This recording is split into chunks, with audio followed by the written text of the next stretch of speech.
ஏன் புருஷனை நான் விட்டுருவேனா?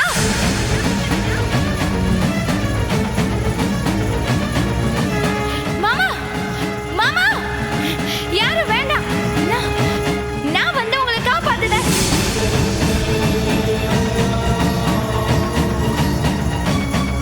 இப்போ நான் வரேன்.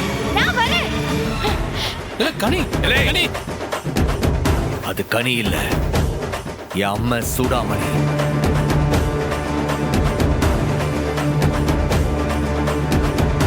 என் அப்பனை காப்பாத்துறதுக்காக வந்திருக்காள. என் அம்மையே என் அப்பனை காப்பாத்த வந்திருக்கா.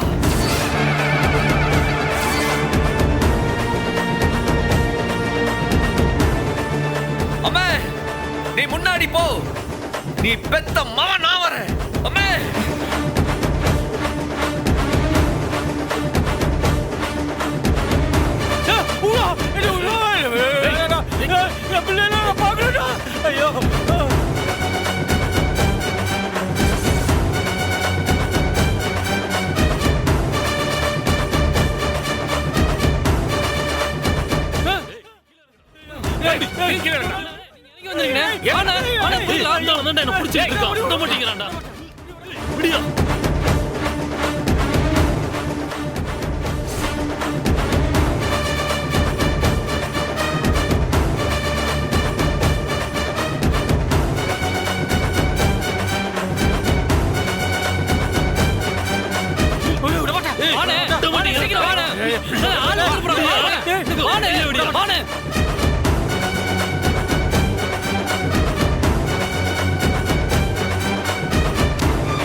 அம்மா காப்பாத்தி கொடுத்துட்டாப்பா.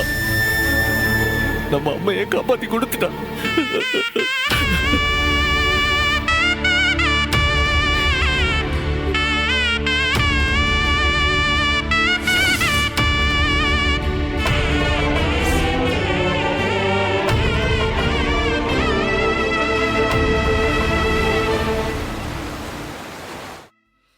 ஏன்டா இப்படி பண்ணீங்க?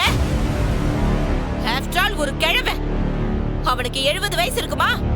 அவனை கொல்ல துப்பு இல்ல. நீங்கெல்லாம் ஒரு ரவுடிங்க. பத்தா குறைக்கு இந்த குரு வேற. இத்தனை பேர் இருந்தும் எப்படி நான் தப்பிக்க விட்டீங்க? அதுக்குள்ள ஆளுங்க வந்துட்டாங்க மேடம். வாய மூடு. எத்தனை வருஷ கனவு தெரியுமா? என் நெஞ்சுக்குள்ள எரியிற நெருப்போட வேதனை தெரியுமா உனக்கு? எவ்வளவு கவனமா எல்லாத்தையும் பிளான் பண்ணி கொடுத்தேன். ஏன்டா எல்லாத்தையும் சொதப்புனீங்க? முழிக்கிற முழிய பாரு. பேருக்கு தான் ரவுடிங்க. ஒரு கிழவனை தப்பிக்க விட்டுட்டு வந்து நிக்கிறானு. ஏ குரு, இவங்களெல்லாம் ரவுடின்னு கூட்டிட்டு வந்து நிப்பாட்டி வச்சிருக்கே, உனக்கு கேவலமா இல்ல? Sorry madam. நீ வாய மூடு. எல்லாத்துக்கும் காரணம் நீதான்.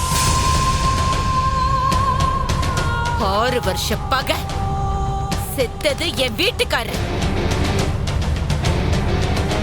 ஒத்த பையனோட தாலி அறுத்து நடு தெருவுல நின்னது நான். அந்த வேதனை உனக்கு தெரியுமா?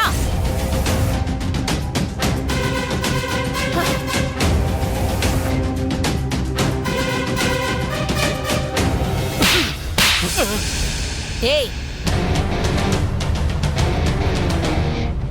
அன்னைக்கு என் வீட்ல கேட்டுச்சே ஒப்பாரி சத்தம். அந்த ஒப்பாரி சத்தம் அந்த சண்முகம் வீட்ல தொடர்ந்து கேட்கணும்னு நான் ஆசைப்பட்டேன். போட்ட முத திட்டமே தோத்து போச்சே. இப்ப நான் என்ன செய்ய?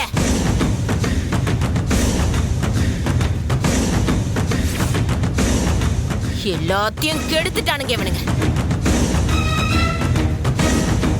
உங்களை பார்க்க பார்க்க எனக்கு ஆத்திரமா வருது. இப்பவே இவனுங்கள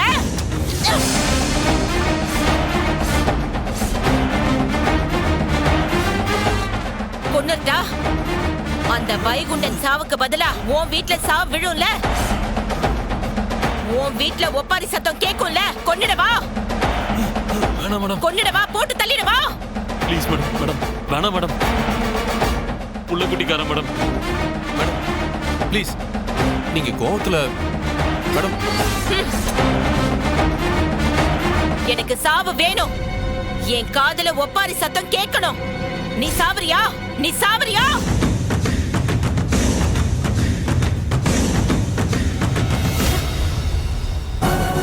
ச்சே, கேவலம் ஒரு கிழட்டு பயல உங்களால கொல்ல முடியல. உங்களெல்லாம் ஆம்பளைன்னு சொல்லிக்காதீங்க. போங்க, என் கண்ணுல படாம எங்கேயாவது போங்க.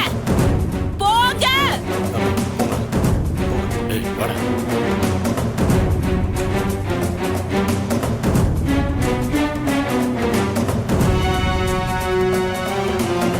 அம்மா, அவனுங்களை எதுக்கு நம்புற?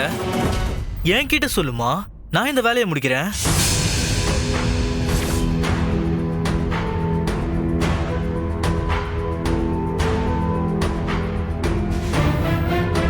பாட்டி, அம்மாவுக்கு என்ன வேணும்?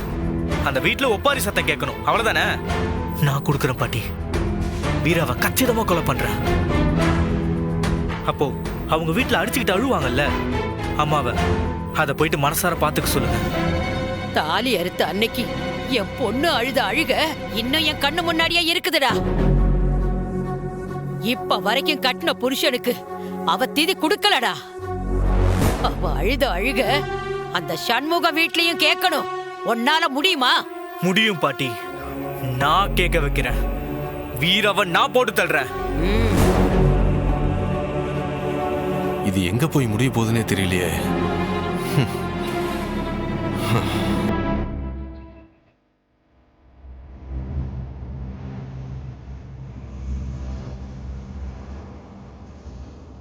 அண்ணே என்னண்ணே இது?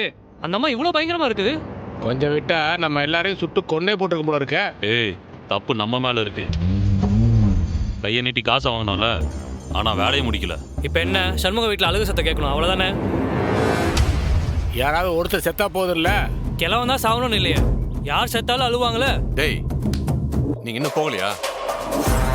மேடம் கொடுத்த வேலையை சொதப்பிட்டு இங்க நின்று என்னடா பேசிட்டு இருக்கீங்க? Sir sorry sir. எப்படியாவது முடிச்சிடலான்னு தான் பார்த்தோம். சொதப்பிடுச்சு சார். அதான் என்ன பண்றதுன்னு பேசிட்டு இருக்கோம் சார். டேய், உங்களால எனக்கு எவ்வளவு அசிங்க தெரியுமா? அந்த அம்மா என்ன நிக்க வச்சு நாக்கப்படுங்கிற மாதிரி கேள்வி கேக்குது. உங்களால நான் அசிங்கப்பட்டு நிக்கிறேன். Sorry sir. மண்ணாங்கட்டி சாரி. அதான் அந்த அம்மா நீங்க கேட்டப்பெல்லாம் காசை கொட்டி கொடுத்தது இல்ல, நல்லா வாங்கி சாப்பிட்டீங்கல்ல. கொடுத்த காசுக்கு வேலை பார்க்க துப்பு இல்ல உங்களுக்கு. சார், வேலையை நாங்க முடிச்சு காட்டுறோம் சார். எப்படி எப்படிடா முடிப்பீங்க? சார், நாங்களும் அசிங்கப்பட்டு தானே சார் நிக்கிறோம். எங்களுக்கு ரோசா இருக்குல்ல சார்.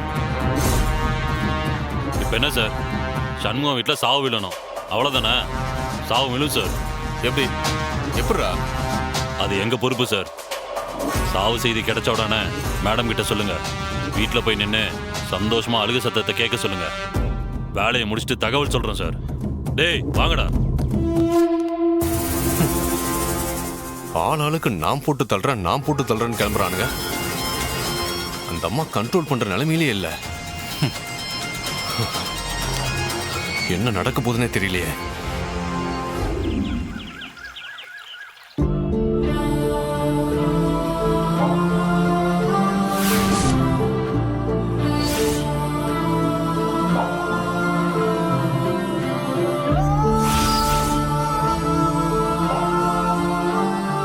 பாட்டி, முழுசா என்ன நடந்துச்சுன்னு அம்மா என்கிட்ட சொல்லல. நீங்களும் என்கிட்ட சொல்ல மாட்டீங்க. சண்முகம் தான் அப்பா சாவுக்கு காரணம்னு சொல்றாங்க. அந்த காரணம் எனக்கு போதும் பாட்டி. அந்த சண்முக குடும்பத்தை நான் பாத்துக்கிறேன். டேய், பழி வாங்குறதெல்லாம் அப்புறம். நம்மளை விட்டு போய் சேர்ந்தவங்களுக்கு நாம செய்ய வேண்டியதை செய்ய வேண்டாமா? முதல்ல பிண்டம் பிடிச்சு வை. இன்னைக்கு உங்க அப்பாவுக்கு திதி கொடுத்தே ஆகணும். சரி பாட்டி.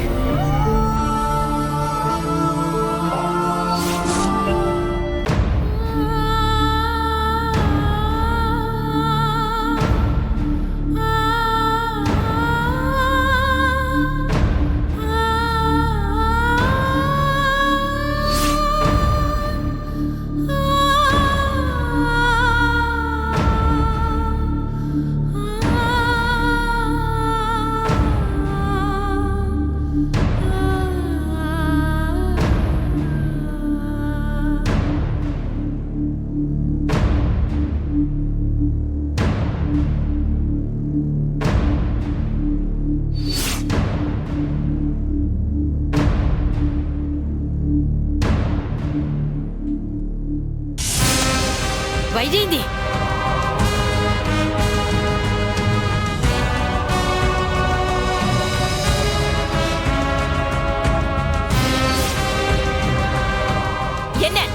என்னமா இது?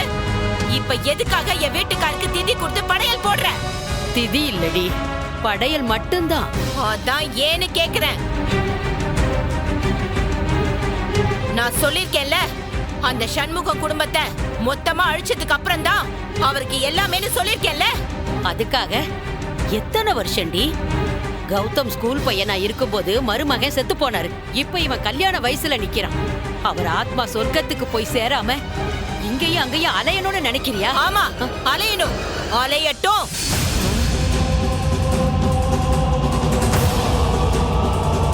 அந்த சண்முகத்தை பழி வாங்க அவர் என் கூட நிக்கட்டும். அதுக்காக தானே நான் வேலை பார்த்துட்டு இருக்கேன். அடி பாவி, ஒரு மனுஷனை ஆவியா அலைய விடுறது நல்லதுக்கு இல்லடி. திதி கொடுக்க வேண்டாம், பிண்டம் புடிச்சு படையலாவது போட விடுடி. உனக்கு புண்ணியமா போகும். நான் விட மாட்டேன், விட மாட்டேன், விட மாட்டேன்.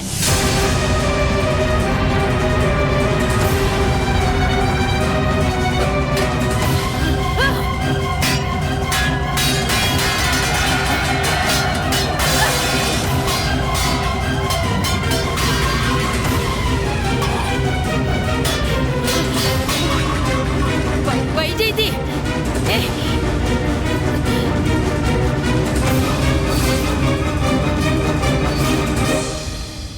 வைஜெயந்தி, இதெல்லாம் தப்பு. உன் வீட்டுக்கார ஆத்மா சாந்தி அடைய வேணாமா? வேண்டியதில்லை. என் வீட்டுக்காரோட ஆத்மா என்னைக்கு சாந்தி அடையும்னு தெரியுமா? அந்த சண்முகத்தோட வீட்ல ஒரு டிக்கெட் கூட பாக்கி இல்லாம செத்ததுக்கு அப்புறம் தான் சாந்தி அடையும். அது வரைக்கும் அவர் என் கூட தெய்வமா சுத்திக்கிட்டே இருப்பாரு. செத்து போனவருக்கு அது பெரிய தண்டனை தர்ற மாதிரி நான் அனுபவிக்கிறேன். இதை விடையா பெரிய தண்டனை அவர் அனுபவிச்சிருவாரு? அவர் என் கூடவே தான் இருப்பாரு. இருக்க வைப்பேன்.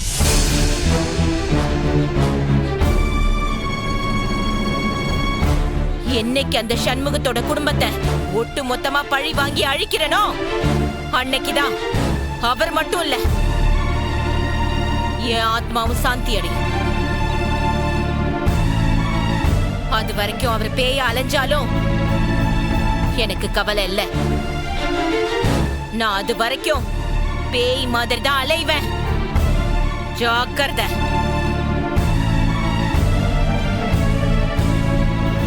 இனிமே இந்த மாதிரி பைத்தியக்காரத்தனம் எல்லாம் பண்ணாத, சரியா? சொல்லிட்டேன்.